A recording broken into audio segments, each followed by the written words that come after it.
we're celebrating our 100th episode.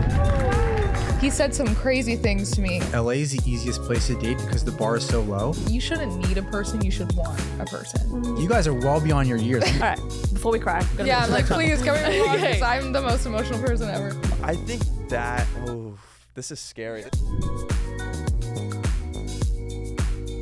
Welcome back to another episode of First Rounds on Me. Today's episode is a major milestone for us. We're celebrating our 100th episode. To make this celebration even sweeter, we're joined by an amazing duo making their podcast debut as a couple, Kenzie Ziegler and Cole Sage.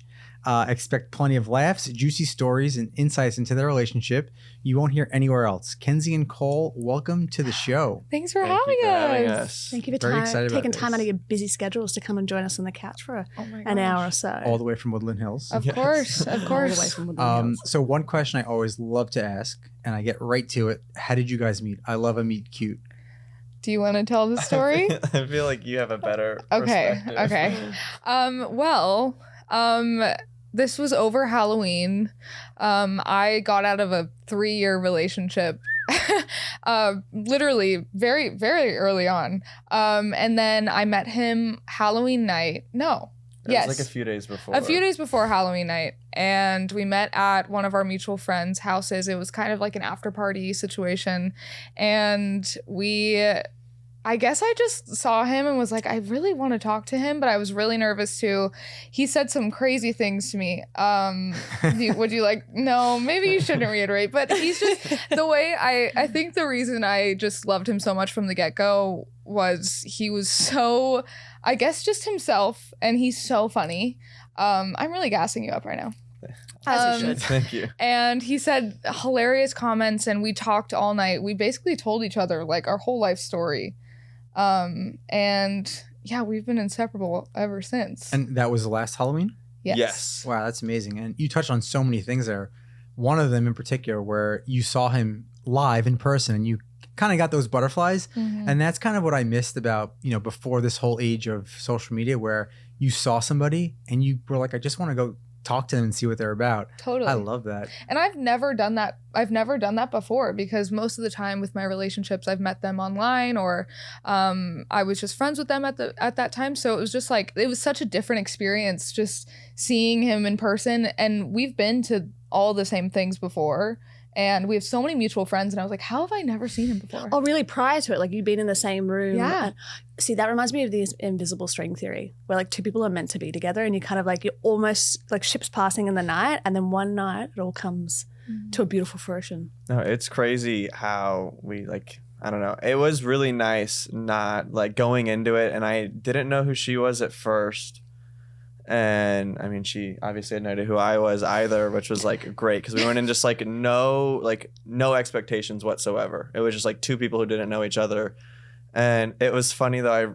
I remembered like this was like 6 months later that at one point I guess someone had tagged her in a post that I followed, and I had stalked her on Instagram probably like 6 months before Halloween.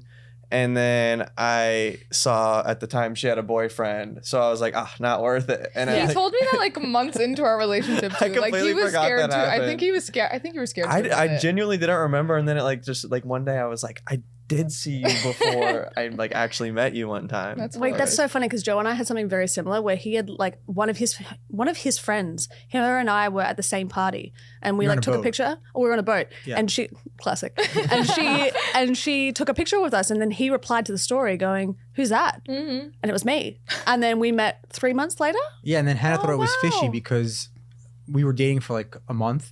And she's like, wait, something's fishy here. Why did you ask about me like 6 months ago? And I was like, what are you talking Did you, about? like, She's track like, me look, down? she screenshotted the comment. And I was like, I had no idea that I even did that. And that That's was you. amazing. Yeah. See, That's again, so cute. right? Invisible string. But I love the fact that you guys met and then you just sat there and spoke all night. Like that really is the mark of something really, truly beautiful. Yeah, it was really special, and I think I was so nervous to meet someone new because I was just not in a great situation before, and he just my expectations were just so low at that point, and I think him being so great, I was like, there has to be a catch here, because like he's either too good to be true or he's just like an F-boy and that's just that, you know? I have my flaws, but No, he's perfect. He's Well, great. Cole told me that he's from Kansas City. yes. Mhm. And I feel like for guys who are actually like good guys, LA is the easiest place to date because the bar is so low. And even before I met Hannah, I was like, why do all these girls like me? And it was because I was just nice. I was just like, oh, I actually like respect you. And they're like, oh, this is crazy. And I was like, this is awesome.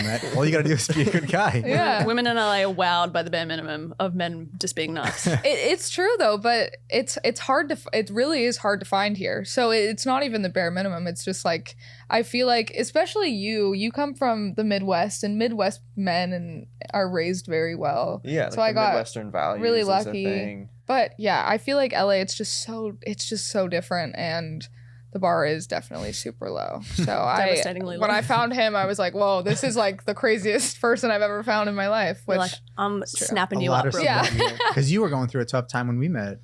Yeah, I mean, same thing. I think it's like when you get out of like toxic relationships or really hard relationships, you are kind of disillusioned to the idea of love or the fact that good people, you know, are out there. And so then when you actually meet somebody, at first you're like, I don't fucking know about you. Like there has to be something. The shoe's going to drop at some point. But then you start to realize that there really are good people out there and that you're just lucky enough to get one. totally. That's how I was with her. The first time she was ever like, she was traveling. This was actually recent. Yeah, this is really recent. And like all of our friends were out doing stuff, and I was just at home, and you know, she's out of the country, and she's like, what are you doing tonight? And I was like, just hanging out here.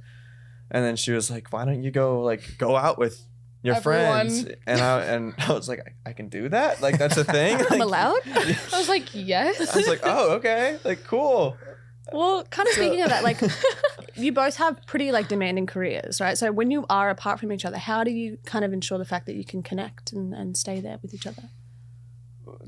It's like difficult. Mainly like, I want to say like when it's like she works internationally a lot. So I guess it's adjusting the time change. But I lived in Germany for 2 years. So I was 7 hours ahead from everyone else. So I've gotten pretty good at like gauging it and finding the time, just like talking to my family. So we really do make it work. It's mainly like mostly on her because she is traveling so much and so busy. And then my schedule's pretty open.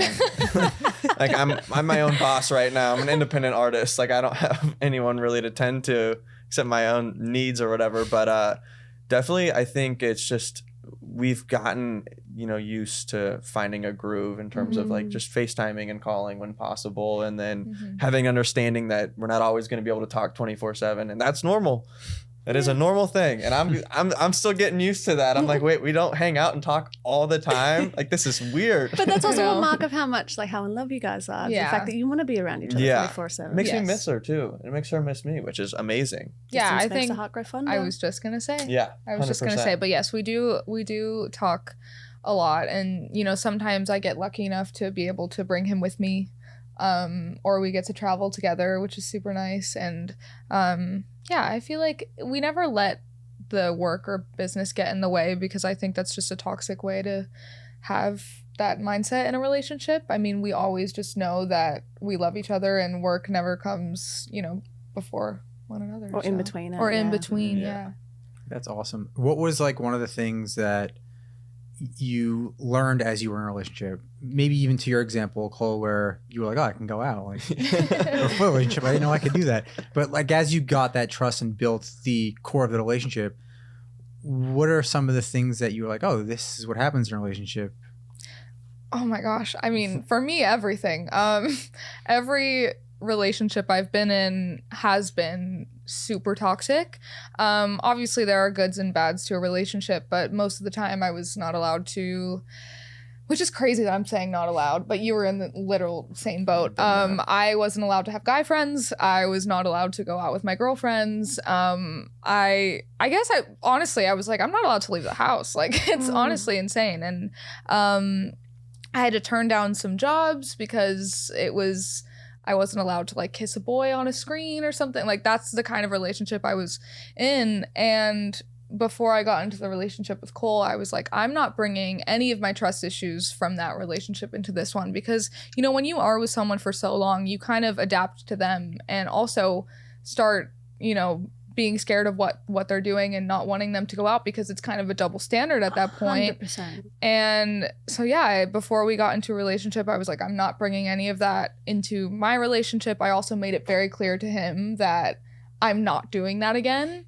Obviously, I know he's a great person and he would never put me through that, but I just wanted to make it very clear. Like, I can't lose friends. I want to really pay attention to my friendships, because at the end of the day, my friends have been there for me throughout all of my terrible relationships, and just not even relationships, just everything I've been through. So I think we've built a really great just like trust Foundation, within each other. And you know, I never question him, which is awesome, because that's a great feeling that I've never felt before. But I don't know. What about you? I think one, like all of that, and then for me, like specifically, there's a lot of things that I've kind of learned like about myself that I've had to figure out, and I think some of it's like probably like rooted in insecurity and stuff like that. But you know, one thing that I always hear people say is like, you can't love someone until you love yourself, which I think is 100% true, and I 100% agree.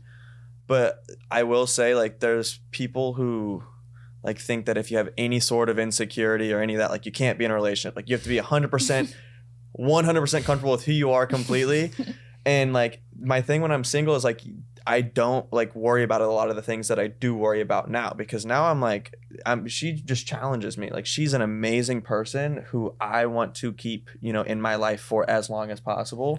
So she challenges me in ways to like be a better person and really like work on myself, that like I don't really like feel the need to like be that person when I'm single, because I'm just like, I can just be exactly who I want to be and I don't have to worry about anybody else or tend to anybody else's needs. I'm living only for me. But like, it is a companionship now, and there are like some like, you know, added factors to things. I think that's been my biggest thing for sure. That's awesome. Yeah, and I always think like the right person is somebody that challenges you even when it might be tough, because the people that love you the most know your potential and want the best for you.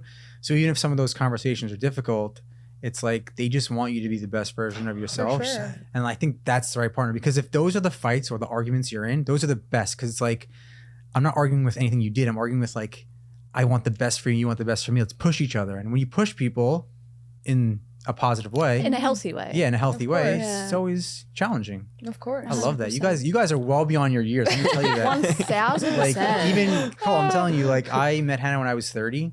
I was an idiot. I had no idea what I was doing. I was so emotionally unintelligent, and I was just like, man, thank God I met her, because now I can start to be a guy, I guess. Appreciate that. But also in the same way, it's like, I think I helped him with like his emotional maturity, and then he helped me be grounded. He helped resolve a lot of those trust issues. And to your point, I think that was so beautifully said, of like, people think that they need to be 100% before they get into a relationship. And the reality is, it's sometimes through a relationship where you grow the most and when you learn the most about yourself and you become solidified in those values. And that is, I feel like, is the most, because it's so forming, it's so shaping in such a beautiful way. Really well said, Cole. Thank you. You're welcome. Any more for this section, darling, or shall I move on to the next? No, I mean, I feel like we could talk to them for For a long time. We days have a and lot to hours. go through. So. We do. All right, so I want to jump in to your respective music careers. I'm going to start off with you, Kenzie, first, because there's just so much I want to go over. But first and foremost, so you were known for dancing for the longest time, right? Yes. What made you move to music? I mean, ever since I was a kid, I always wanted to be a pop star. I mean, I grew up watching Hannah Montana, which is like the most embarrassing thing to say, but I still watch it. That's not embarrassing. It's an Party in the amazing show. USA is on my top 5 list. Okay, thank Just you. FYI. This is a good room to be in. But yes, I just looked up to her so much, and I would tell my mom that's gonna be me one day. And when I was dancing and I was on a reality show, I started making music when I was like 8 years old. Which is insane. I mean, it doesn't even sound like me, and I didn't write it, so it's not even worth crediting for. But yeah, so ever since I was like 11 or 12, I knew that it was something that I really wanted to pursue. I went to Nashville when I was 11, and I started writing my own music, which was super scary, being so young and being in a room full of professional people. But I think sometimes you kind of have to do the hard things to get what you want. And yeah, so I've just been on this long journey, and it's been amazing. So Dude, that's That's incredible. awesome. And you're only 20 now, right? yes. So you still have a whole career to go. Yeah, I still forget that I'm so young. But yes. You're so young. Wait, but you started on television when you were like a baby, like 6 years old, yes. like an absolute infant. Was it, I'm not really too familiar with Dance Moms, but Mhm. obviously I know what it is because of how big it was. So was it like a season and now it's just like, was your season like the beginning or was it a thing? All the way throughout. I think there was like a couple of seasons you were on, correct? Yeah, I was on it from when I was 6 to when I was 12. But were you like the first season? Yes, my sister, my mom, and I were on the very first season. It was filmed in our dance studio, so Where was that? in Pittsburgh, Pennsylvania. Wasn't there like a young blonde girl and her and her mom were, Chloe? Was it Chloe? I have no idea, but I just remember like there was a blonde girl and like the mom was Yes. like pushing her way too hard or something like that. all of the moms were just the typical dance mom. I feel like I think it was like amped up for reality TV as well. Totally. You know what I mean? Like, yeah. I mean, in the dance world, I mean, moms can definitely be super crazy and live vicariously through their kids. I feel like that's kind of within every sport. Parents just like want to be their kids so bad. Thankfully, my mom was not like that. I mean, she wanted us to win. We've seen clips, and she's. I mean, of course, she's every wanted parent's us to win, competitive, but- but also, I feel like your mother seems like the most normal one out of all of We them. have For sure. We have videos of my basketball games, my brother's football games in high school, and all you hear is my mom just like, tackle him, like get him. Right. So that's the best kind of mom. You know? The best, yeah. So passionate. All right, so the song that you broke out into the mainstream with, which, and correct me if I'm wrong, is Anatomy. And when I first listened to that song, way before we even decided to do this podcast, I listened to it and like sobbed because I think that it connected with a lot of my own personal experiences, and I'm sure that it connected with just millions and millions of others. So why was it so important for you to tell that story through music? Yeah. So the reason I actually wrote that song was I went into therapy when I just turned 18 years old, and when I was growing up, I would always joke to my friends and be like, I have daddy issues, like it's no big deal. And I never realized how much it actually, I really thought about it.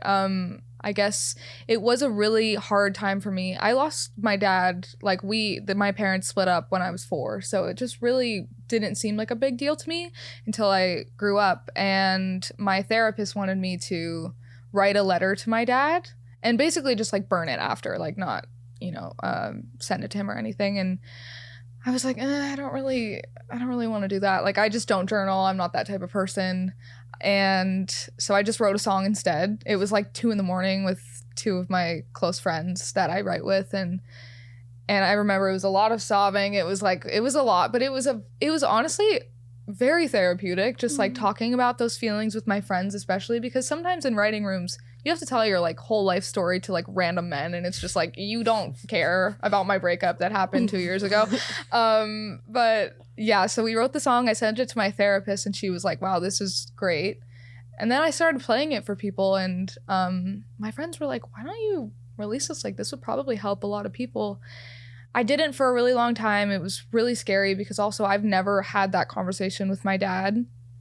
And I finally released it, and honestly, it changed my life, obviously, because it did so well. But I think just overall, it just helped me so much, hearing other people's stories and other people relating to mine. I felt so alone during that time, and now I'm so past it, and I just feel like, wow, that was meant to happen. Did you get like this outpouring of people kind of sharing similar stories, or just like telling the kind of just in the way that I did, like how much it touched them? Yes, and it meant so much to me, just because, like I said, when you're a kid and you're going through those things, you kind of feel like you're the only one that's going through them alone. And so when I heard that, it kind of just like healed my inner child for sure. So that's awesome. I even think for adults too. Like a lot of adults think that they deal with things that other people don't. Totally. But that's why I love the arts, because people think the arts is for fame and to make a lot of money. But music and movies, it makes you feel, and there's so many different emotions of life. And whether you're going through a breakup or a family member dies or something, you go to music to feel and to be able to. It's a therapy. Yeah, have a therapy. Exactly. It's incredibly therapeutic. It's so beautiful. And I feel like in a small way, you didn't like heal my relationship with my father, but I kind of like understood myself a little bit more by listening to it. And it was so... That makes me want to cry. That's so sweet. I'm going to show Joe afterwards because I cried like tears and tears. All right. Before we cry. Yeah, I'm like, please, can we move on? Because I'm the most emotional person ever. Honestly, me too. So your song Word Vomit details the aftermath of a breakup because of a cheating partner, how you didn't see that betrayal coming, and the gaslight that followed. When listeners hear Word Vomit, are there any certain feelings or reflections that you want them to walk away with? Wow. I think it's just, for me, writing that song and recording that song was super empowering. I work with a lot of females, which... I love the men, obviously, but it is just so nice getting to, you know, kind of trauma dump to girls because we just feel so close and comfortable with each other. And the same girls that wrote Anatomy with me, we wrote Word Vomit together. And yeah, it's just like the most therapeutic thing. We were all like, F him and blah, blah, blah. And we were dancing around to it. And yeah, it was just a whole therapy session. And of course, I like to be super open in my music, which sometimes I don't think about the other person a lot of the time. But like, I feel like that's what music is for, to kind of pour out your feelings no matter what the other person thinks. It's your own personal perspective. Yeah. And I think that's again, to what Joe said, it's like, this is your journey. It's your voice being able to kind of like reach the masses. Totally. All right, for Cole, hearing songs like Word Vomit or Anatomy can be tough for anyone close to the artist. Does it ever bring up any emotions for you, knowing the depth of what she's gone through in her past? Oh, 100%. One, I think understanding her, it definitely helps hearing her, like how, because like we've obviously talked about things, but we haven't, you know, I try not to like pry and like be like, how did that make you feel? You know, if she tells me, obviously, and I know she's a very emotional person. But I also think I'm just really bad sometimes about sharing how I feel about a certain situation. I just bottle things up. So. She does tend to like bottle things up sometimes, and I think music is definitely an outlet for her. So kind of the questions that I would have for her, you know, I kind of I understand them through listening to her music, which is like awesome because I really get to like sit there and break it down. And I like listening to it because it's good music. Yeah, so heck it's yeah. like, It's like a little cheat code yeah, almost it's in a way, amazing. isn't it? I get to like, it's like we're having like a deep conversation, but it like sounds really good at the same time too. I'm like, wait, this is awesome. Which I'm sure as a fellow musician, you truly appreciate. I can get down with that whenever. So. Heck yeah, man. Do you feel like a sense of responsibility to show her that not all relationships hold that kind of hurt? 100%. Is it like a big responsibility to bear sometimes?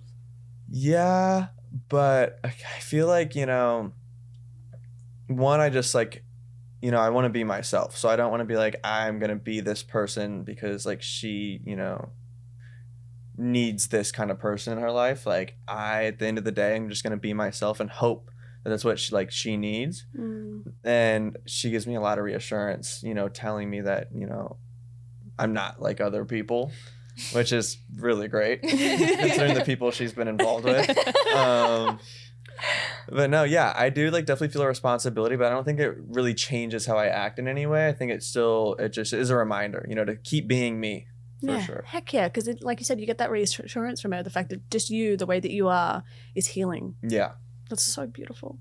Well, a lot of people go through heartbreak. So if either of you could give direct advice to the listeners out there about how to kind of like heal from heartbreak or how to deal with it, what would be your advice? Ooh. I know it's a loaded question. It is a loaded question. I think for me, if you're like really actively going through it in the first few days, even, you know, that first like real period, I would say surround yourself with people 100% that you're close with. But I also think don't avoid the feelings. I think a lot of people just kind of bottle it up and put it away, and then it'll just manifest into something else. I think definitely face them, but I think do it in a healthy manner. Like, so like for me, I feel like if I just live a healthy lifestyle, if I'm like feeling down, and if it is like in the past heartbreak, it's like work out and then eat healthy. And then for me, it's like write music, you know, have a creative outlet. And I think kind of, and then that gets me to like, you know, not like just sit there and feel bad for myself, but to like actually, you know, maybe rationalize everything and understand what's happening. And then also doing things for myself makes me feel better about myself. I mean, like, okay, I don't need that person, you know, I can be on my own. And then, but like, obviously like, don't like the day of just be like, all right, I'm just going to think about all of this right now. Like if you need to take some time to grieve, take that time. But like, Yeah. You might have better advice than I do. No, I think Great that's like, I advice. mean, I was going to say, like, surround yourself with your friends, I think is the most important part of it. And, you know, heartbreaks can be super hard, but I always think of it like you were saying, you don't really need anyone. At the end of the day, you've got yourself and that's all you need. You shouldn't need a person, you should want a person, you know? And I think that's why we work so well, because, you know, we are very okay by ourselves, but we just like want each other and we just want to be around each other. Of course, I need him for a lot of things. I was going to say my want might be turning into a need. The longer our relationship goes on and more we progress, I'm starting to need you a little more than I'm wanting you. I can't cook for myself anymore. If we got divorced, I don't know what I would eat out a lot. Needs So would me in that he. regard. Not if I we would got eat out a lot. My laundry would be messy. Laundry would be never done. All right, so a couple more questions around this thing. So, Cole, you're an incredible guitarist, correct? Thank you. You're welcome. He is, Are yes. you also a singer? Yes, self-proclaimed singer. So He is. He doesn't give himself. I was about to say, enough please, credit. Kenzie, give us the real. Yes, he lowdown. is. He is a musician full time. I am working on singing right now. Are you learning any tips and tricks from him? Yes, actually. No, I think he's just very nervous, but aren't you releasing a song next week? I might be releasing my first song next week, and I might have 2 projects that I'm singing on both of them. That I've been. Self-proclaimed singer, my ass. Come off it. Wow. That's so exciting. It is exciting. I think there's kind of like a story, like, of why I kind of got into singing. It was like, obviously, like, I fell in love with guitar first. I've been playing guitar for 5 years. I feel like I started very late in the curve compared to most people, especially with music. I've always been very drawn towards music, but I've never been like, oh, I can do that. And then I learned guitar, and I was like, wait, I can do this. And then I was like, obviously, like, covering other people's songs, and I was like, I want to write my own guitar songs. Like, okay, this is fun. And then, but where it really hit is when I played my first show, played guitar for someone, and I was like, that was the greatest thing ever. I want to do that, but do my own music, because I feel like I have so much to say. Heck yeah. And that's kind of where I'm at now, is like getting all those words out. Right, I'm going to be That's keeping awesome. my eyes and my ears out for it. Last question. Do you think you all would ever collaborate on something? Maybe they have. I mean, I would love to, but that's scary. Yeah. No, I think we have talked about just like writing together, which Yeah. I think would be so awesome. I mean, he is, even though he's like, you know, blah, blah, blah, but he's an insane writer. I tell him all the time, I'm just like, wow, his music is so incredible. And I cry every time I hear his music because his music is very sad. Who would you say that is your genre? That's out there already. Like artists specifically? Just like lyrically wise. Lyrically wise. Oh, there's my favorite band and like my biggest inspiration is this band Turnover. They're from Virginia. They're awesome. It's like an indie kind of shoegaze, like dream pop kind of thing. But like I really like I like a little storytelling. Like sometimes I like some of my songs, like I tend to lead more towards like telling a story throughout the song. There's a few bands. There's this band Slaughter Beach Dog that I really like. Modern Slaughter Baseball. Beach Dog? Yeah. All the That's a good names name. are very interesting. They're very interesting names, but they all have like really cool storytelling within their lyricism, and I really like that. It's like these kind of anecdotes that they throw into each song, but then I have some other songs that are just like solely based around how I feel, and I think it's kind of fun because I can bounce back and forth between the two. You don't have to put yourself in a box. But yeah, You know? that's Right. the other thing. There's a band Arizona that I like. Have you ever heard of them? I don't think so. No. So they're like really good, and they tell a story. Whenever I would go through, like we broke up once, and I just listened to them, and I was like, "God, this is awesome!" Like they just told great stories. Crying in his I car. guess. This is awesome. I miss her so much. All right, we're going to move into dating because that is obviously the ethos of our app and what we surround itself. So, Joe, do you want to ask a couple of questions, darling? Then I'll dive in. So I didn't even realize this. So you guys are Gen Alpha. So that means that we're 2 generations. Well, how old older are you, than them? Cole? I'm 24, so I'm like Gen Oh, Z. he's Gen Z, I'm but Gen Z. Sweet Kenzie is Are you technically Gen Alpha. really? I thought I was Gen Z. Am I not? Gen Alpha, baby. Damn. You're 20. Yep, Gen a So Alpha. that means that Embarrassing. there's a whole generation in between us and Kenzie. Correct. That's Fuck, we're insane. getting old. Damn. Oh, Millennials. Oh, please. Millennials used to be the young telling you people. that earlier. Not old Wow. at all. Well, so we'll bucket you as Gen Z, Gen Alpha, talking to the millennials. So we're on different dating fields here. But given that Gen Alpha spends a lot of time online interacting virtually, is ghosting something that is normal, or is it still like a no-no? Personally, I've never done that because I think that's the... Can I swear? Yeah, Yes. for That's sure. the most fucked up thing to do. I just think that's Agreed. so terrible. Agreed. Just be honest. Just be like, I'm not feeling it. Yeah. But it's I like wanna- so let's, easy. Let's dig into that a little bit because, okay, say you go on one date with somebody and you're both like, okay, I was all right, but one person wants to see that person again. Do you feel like you have to say, hey, that didn't really work out? Or can you kind of soft ghost?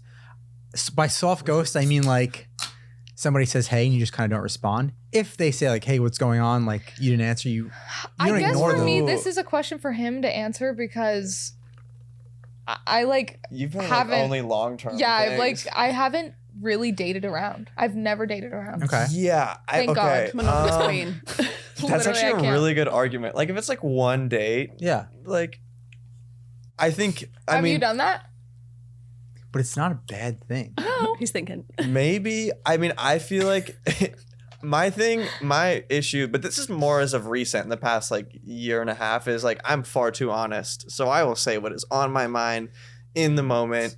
That's why her and I met. That's why we hit it off so well. Is I was very honest about how I felt towards her. And so like I think that this is scary. You're This is you can be honest. dragging it out. And I you think don't you're have to dragging agree it with out, me. But Like, you I- can it's be fine. honest. This is a scary question because some people might disagree very heavily. I think It's a it polarizing depends topic. on the situation. I think if it, like you said, it is one date, just like, it didn't go well. You don't need to really explain yourself because that is kind of just like a get to know each other type thing. But if you're like talking all the time, I don't Snapchat, but like you're Snapchatting and you're, like There's I a think, bit more intimacy there. yeah, I think that's kind of different. Yeah, there's On probably ghosting? rules. The If rules you- should be you should never let somebody double or triple text without responding because Mm-hmm. then that's mean. You should just say, hey, not working out. Like, Mhm. not something I really want to explore with you. Totally. And then the other thing I was going to say was, Slipped your brain. it did slip my brain. It's all right. Everybody has brain fart.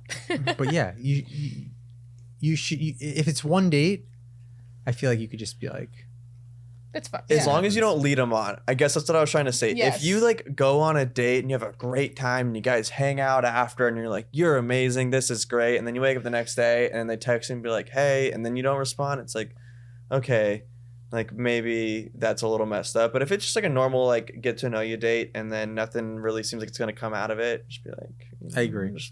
So we agree. Yeah. We're We on the same agree. page. We're all Totally. on the same page. Yes. Okay, so given that 72% of Gen Alpha prefers face-to-face interactions over digital chats, do you think dating apps like ours, which focus on in-person dates and actually helping you set up real dates from day one, are onto something, or is there more of a need for like digital connections where it's like easy to ignore people? I do think that in person, I think there is like, it's not a very common thing anymore. I feel like in person dating, like just dates as is. Like I really didn't start really going on real dates until I met her, and like yes, we were like already together and stuff like that. But I feel like that's kind of like almost like a lost art because I feel like it is so Yeah. digital now. Well, I feel like, so when you're 34 or 33, we were the guinea pigs for dating apps, and I feel like we fucked it up for everybody. And people from like 25 to 33 are, God bless their souls, like they're just lost. But I feel like the younger generation is learning how to make it all back to normal. Mm. So from what we've seen, actually, like people your age want more in real life events and like Totally. want more face-to-face interactions. And you guys are like, in the best way, screw dating apps. Like they're stupid. He was my first date ever. Wow. She said that she was like, no one's ever really like taken me on a date before, and I was like, really? I've also never used a dating app. So God bless you. See, there you go. Proof in Yeah. the pudding as well. Before we do some little dating rapid fire, do you want to explain to them the app and what it's all Yeah. about? So, I mean, obviously, part of our show is we like to talk to couples and like, you're not going to use First Rounds on me. But the reason why we created it was to kind of fix that gap for those people who got the brunt of what we went through. So we have 3 key differentiators. One is the first point of contact is actually sending somebody a date. So Cole, if you were to see Kenzie's profile, you wouldn't just like her and then you guys say, hey, what's up for the next 2 weeks? Because who wants to do that? Right. So you'd pick a drink time and place and send it to her. And then Right. Kenzie could be like, oh, Cole looks super cool. Yeah, sure, I'll accept the date. So then once you guys accept, you'll go into a calendar. And then the second differentiator is that we only allow you to have 1 date per day because we think like based off of some science and the way humans operate, the amount of people you could pay attention to at a time is like 3 to 5. So we were like, why not just focus all your time and energy on one person at a time instead of just connecting with tons of people at once? Totally. And then our third thing that is kind of controversial, but I personally love it, where we only allow you to chat 24 hours before the date, which kind of gives you a little bit of time to feel comfortable, but it makes that first date like really organic, where you have like those natural ice-breaking questions. So we kind of thought like those 3 things could change the whole dating app game and push people towards more in real life interactions. I love that. That is amazing. I think that's amazing. I think, like you said, which like I've never used a dating app, but my friends they just chat with people and that's it. And I'm like, are you ever gonna make it out of the chat? Like, and they're like, probably not. And I'm like, then what's the point? You know? So I think that's really awesome. I was gonna say I would use it. I've been on dating apps before. I genuinely can't think of like one person that I actually like went and like met up with through the dating app. I was just like, we talked and I was like, okay, I'm kind of over this. And it also, I mean, as a guy, it also makes you think a little bit more intentionally of, okay, I'm not just going to like this person and then I'm going to have this Rolodex of people I match with for validation. Yeah. Do I actually want to go sit down face to face, get a coffee or have a drink with them? And if I do, then I'll send the connection instead of just swiping because there's no intentionality behind swiping. Right. That's actually really smart. It's actually like healthy as well. Cause like this, what you're saying about the validation, like that's probably 90% of the reason I was on dating apps. Same. Like, oh, I get matches. Like people think I look good. Like, oh yeah.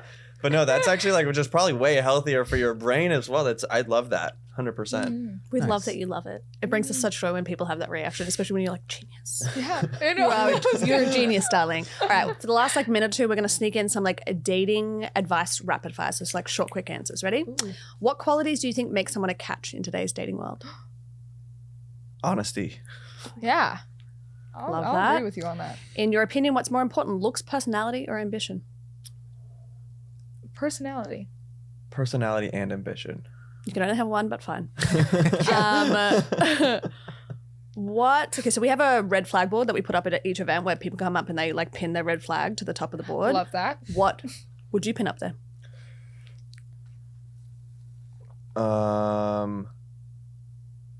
Too honest. Which is gonna sound like That's you. crazy. That's not for you, for literally- somebody else. Oh, A for red flag someone for else? someone Yeah, like what's a else. red flag for somebody else that you would pin on that board? I thought you that's- were just saying that in general. I was like, that's you. I was like, I thought it was my red flag. I was like, well, we can. I'll lay him out there. I guess we're getting really vulnerable. that. Red flag. Kenzie, you go first. Oh, okay. I think. Ooh, It's hard, right? ooh, red flag. I love how you said rapid fire, and we're like, It happens to everyone. Don't worry. Doesn't like animals. okay, that's a good one. That's a really good one. I think not close with their parents. Oh, I like that one. I like At that least a lot. one parent. Just one If you're parent. not Yeah. close with both, I mean, I'm just close like, with one parent. So. Yeah, me too. What's one first date topic that should be banned forever? Like it'd be like exes, politics. I was gonna say Exes. politics. Exes. See, there you go. One last. Do you believe in giving second chances? Do you believe in second chances and giving someone a shot after a less than perfect date, or are you kind of like out of there? Granted, you've never been. I mean, giving someone second chances, I guess it depends on the situation, but I definitely have done that before, and it hasn't always worked out in my favor. Kenzie says no. So maybe no. So for like on a date, Like, say you had a horrible date, would you give that person a second chance? no. I probably wouldn't. I feel like if the first date is not, something that you dreamed of, or it's not great, then I feel like there's no point. Agreed. If you don't Horrible's a relate on strong word. anything. Yeah. There's a lot of like, horrible if dates it's out there. meh, first date, it's like, okay, maybe there was an off night. Mhm. But if it's horrible, But it's like, what if you have nothing in common? Yeah, that's if what I you, mean. Like, that's Fun what I mean by fact, Kenzie? horrible. listen to this. Uh-huh. You're actually more attracted to the people you're least compatible with. What? Yeah. Oh no. Says science. Says science. That's nuts. All right, Tilly. Do we have to wrap it up? We have no more time left, unfortunately. So you can't do how well do you know yourself? We for 2 cannot. minutes? That's okay. We have to do a part 2 at some point. We do. Oh, absolutely. We'll be here. 100%. Kenzie and Cole, I know you guys briefly spoke about what's in the works, but if you want to tell the people where to find you, if you have any big projects you want to announce, now's the time to do it. Okay. Well, I guess my socials are Kenzie on everything, but I am going on tour from October 24th to December 4th all around the US. So exciting. Thank you. I'm opening for Mark Amber and I'm super excited. It's been a while since I've been on tour, so yeah. Wait, is it going to be here in LA? Yes. We're you guys going. have to come. We're going. Well, I was just going to say, We'll give you some tickets. I'm going to get your blessing before I do this, but Yeah. I think First Rounds on Me is going to raffle off some Kenzie tickets. We're going to pay for them Oh, and then that's a raffle good them off to some of your idea. friends. That's Yeah, so I think kind. we about you, should do Cole? that. That is awesome. I have 2 things. I have one, my solo project, which will be under Cole Sage, be able to find that anywhere. And that is what will probably be coming out next week. Mhm. And then I have my band project, which is still unnamed, which could also be coming out within the next couple of weeks. So It's called keep your Unnamed. eyes peeled. If you want to find out what it's going to be called, check out my Instagram because I still don't know what it's going to be called yet. So I'll post it on Instagram once it's good to go. But Love it. Amazing. Well, thank you both for being on the show. Thank You're you. absolutely amazing. And Oh, you We guys love are it. too. thank you Yeah. guys for having Perfect us. 100th episode guest. yes. I and- love I that. know, it makes me so happy. We love you guys. You We guys are love awesome. you. Amazing. And for all of you guys listening, we love you. And thank you for listening. Check out one of our past episodes. Please subscribe. We appreciate that. It helps us go a long way. Happy dating, and we will see you next time.